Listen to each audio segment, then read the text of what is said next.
Hey guys, welcome back to another episode of Why No One Plays. I think it was long overdue to feature this champion because I'm certain a lot of you completely forgot he even existed because, pun intended, picking him in ranked nowadays is tantamount to trolling. So, today's episode will feature Trundle, the Troll King. If this is your first time watching an episode in this series, I want to first start off with a disclaimer that my intent behind every episode of Why No One Plays is not to disparage or make fun of the champion in question or those who play them. Obviously, people do play Trundle, but only a small portion of the community. My goal with these videos is to raise more awareness of the champion by looking from the perspective of the general player base, breaking down possible reasons as to why they struggle to see much usage in solo queue and or pro play as of late. I repeat, I'm not hating on Trundle mains, so please do not take this as a personal attack. Now onto the actual video.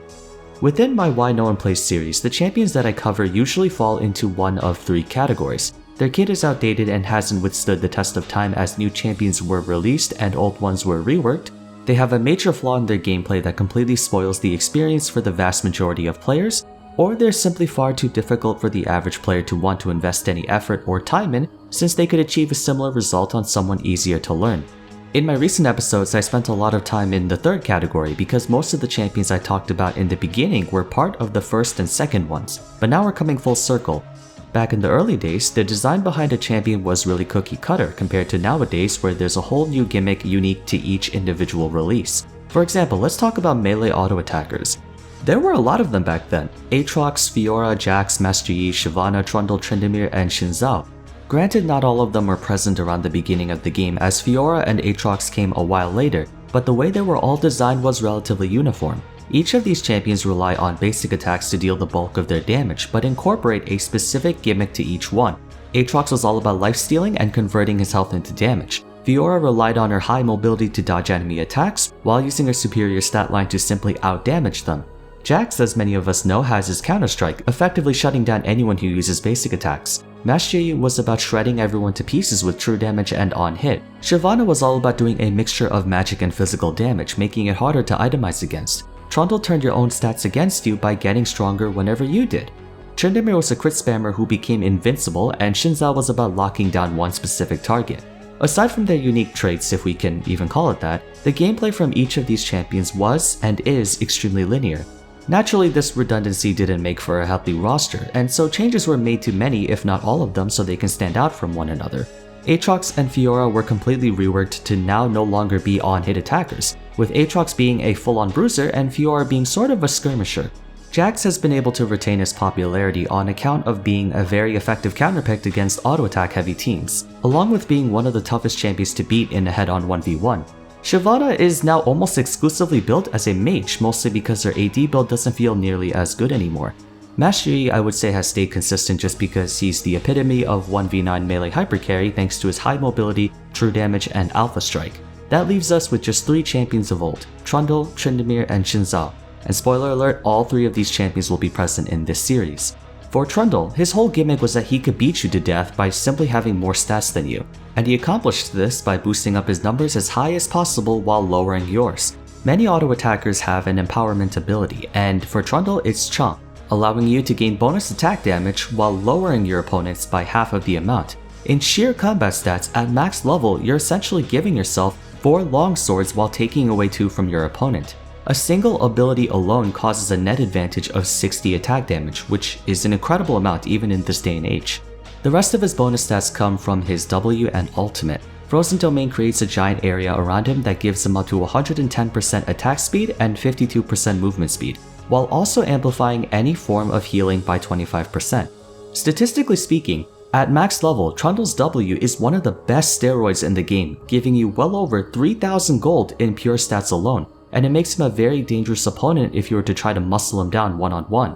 But what really makes him so difficult to take on is Subjugate, draining a huge amount of his target's maximum health while stealing almost half of their armor and magic resist. If you were to use this on a Hulk and Balkan like Ornn, Rammus, or Cho'Gath, he could drain as much as 2,000 or more health in a fight while gaining triple digits in armor and magic resist towards the late game, putting him at a stat line far beyond many champions.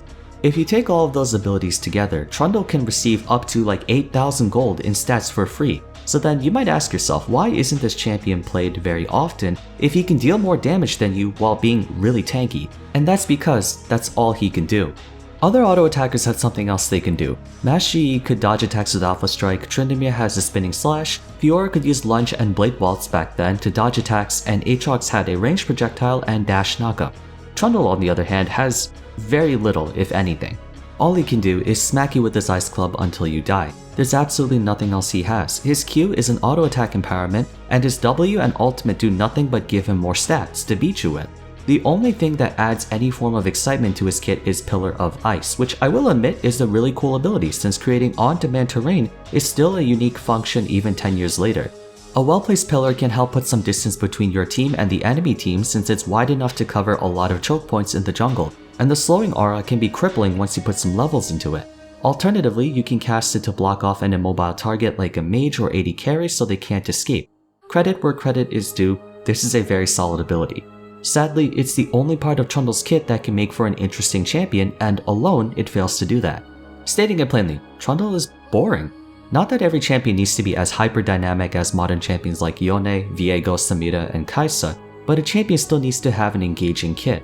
The reason why Trundle has struggled to see any consistent popularity over the past few years is because he just doesn't engage the player at all. Stats alone cannot make for a good champion because with very little ability for you to overpower your opponent through superior game knowledge or mechanics, it disconnects the reward factor in players because in Trundle's case, the only time he wins is if he has more stats than his opponent does. One might issue a counter-argument by saying he can still outplay his opponent by baiting out their cooldowns, but by that logic, all 153 other champions in League of Legends can do the exact same thing. For comparison, let's look at another linear champion, Nasus. I made a why no one plays on him a few months back so we can line up the two. Even though both of them suffer from monotonous gameplay, at least Nasus has something to work towards, his stacks. There's something really satisfying about biding your time, getting bullied all lane and then turning it around with 2000 damage Qs and one-shotting everyone. That sense of gratification is there, even if it's not a very practical one. Trundle on the other hand has no specific objective. When in lane he simply tries to beat you down. In the jungle it's the same exact thing. He really can only run up to enemy laners or other junglers and beat them down. In terms of stats, he's consistently strong enough early, mid, and late game, but he just doesn't do enough as a champion. So many champions are being released that have very colorful kits and tons of room for outplay, along with older champions being reworked to give more agency to the player so we can distinguish a good player versus a bad one, even if the champion is still very simple to play. Trundle's kit is among the most outdated in the game, not receiving a single change to any of his abilities for the past decade. Despite being a champion very few people ever see, if any, Trundle has had a few instances where he was actually a pretty strong pick. But that was not because of his own merits, rather external factors. Taking a look at his popularity in the last 5 years, there were 3 instances where he was somewhat of a contested pick. Most of Season 6, halfway through Season 8, and a small part of early Season 10. Season 6, as you know, was a dark time for many players because it was the dreaded tank meta, where top jungle support and sometimes mid consisted of unkillable dreadnoughts that overshadowed all other subclasses in the game in terms of durability, damage, and crowd control. And since Trundle's ultimate allowed him to drain all the health, armor, and magic resist, it made sense why he was such a popular pick since he countered a lot of those tanks. I don't exactly remember off the top of my head why he was popular in Season 8, but I believe it was just an amalgamation of his items being really good, getting buffed a lot, and I think at the time Cinderhulk was really strong just in general. So he was a contested pick mostly because he was simply too strong to beat for a lot of junglers and top laners. And last year Season 10 had the new Sunfire and Cinderhulk rework which made them really strong. And it was also the time when Enchanted supports, which are the champions Trundle is weak against, were really weak, and Tank supports, the champions he's strong against, were really powerful. Trundle can only be strong when other champions are strong, not just in the meta but also individual games. His power increases whenever someone on the enemy team, preferably a tank, is really fed, but that usually means your team is losing, which isn't a very healthy win condition to have. I mentioned in past Why No One Plays episodes that people gravitate towards champions whose strengths and weaknesses are purely determined by the player's own agency. There can be times where Trundle is stronger or weaker based on the enemy team composition.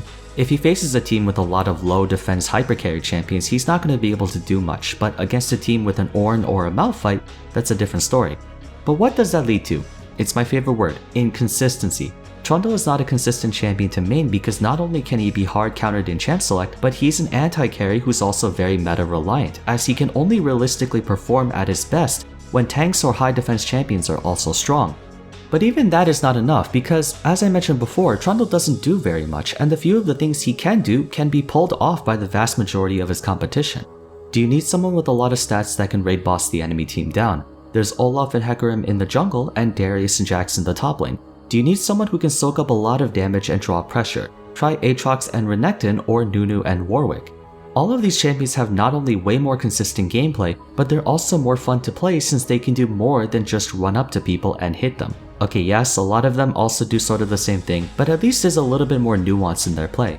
None of them can generate terrain the way Trundle can with his Ice Pillar, but they can do a heck of a lot more. In his current state, he strictly exists as a very niche alternative to certain enemy team compositions since there's nothing particularly remarkable about him. And it's not a very high bar to climb over because even someone like Jax, who also is a stat stick to some extent, has room for outplay with this Counter-Strike and more mobility with Leap Strike. Now, I don't want to give anyone the wrong idea by saying he's a super weak champion. Yes, there's not much that he excels at, but he's still serviceable. Trundle is one of the best split pushers in the game due to his massive attack speed steroid and free AD he gets from his Q, while also working on towers. He can effectively turn high defense champions like Rammus, Sejuani, Malphite, Ornn, and Leona against his own team by getting like 200 free armor and magic resist, which can make him way harder to kill than someone like Olaf or Aatrox, I won't deny that. But the main difference between Trundle and other champions is that the former is an if and the latter is a when. Pretty much most if not the entire player base would rather choose someone that always operates at 90% than someone who operates at 100% half of the time and 50% the other half. It's just a more safer and practical choice in ranked. I personally believe that Trundle is definitely in need of a rework of the same scale as Aatrox or Poppy, just a complete visual gameplay update because he's part of the old generation of champions back when times were simpler. He doesn't do enough now and is too unreliable to main given his circumstantial nature. Even if a full gameplay update isn't in store for him, at least something to make his kit feel more interactive. Maybe you can have his Pillar of Ice, like if he uses it on someone standing in his frozen domain for, 2 to 3 seconds, it might stun them. After all, Trundle is the only Freljord champion who doesn't have a stun. Yes, I do know that Tryndamere and Olaf are also from Freljord, but they're not really Icy themed champions, whereas Trundle is. And every Ice themed champion, Ashe, Lissandra, Anivia, Sejuani, have stuns. Nunu doesn't, but he has slows, roots, knockups, and all that, so he's fine. But thanks to everyone who watched all the way to the end. If you enjoyed the video, a rating would be much appreciated, and if you'd like to support my channel, best way you can do so is like the video, leave a comment, share this with your friends, and subscribe. If there's a champion I haven't covered on either Why No One Plays or Why Everyone Plays that you want me to go over next, consider making a donation to my Patreon page, as patrons can put in a request for any champion I haven't talked about yet that fits that criteria. Aside from that, all links to my other platforms such as Discord, Twitch, and Twitter can be found in the description below, and don't forget to check out my other episodes on Why No One Plays. But for now, that's it for today. Thank you all so much for watching, and I hope to see you again soon for the next video. Take care.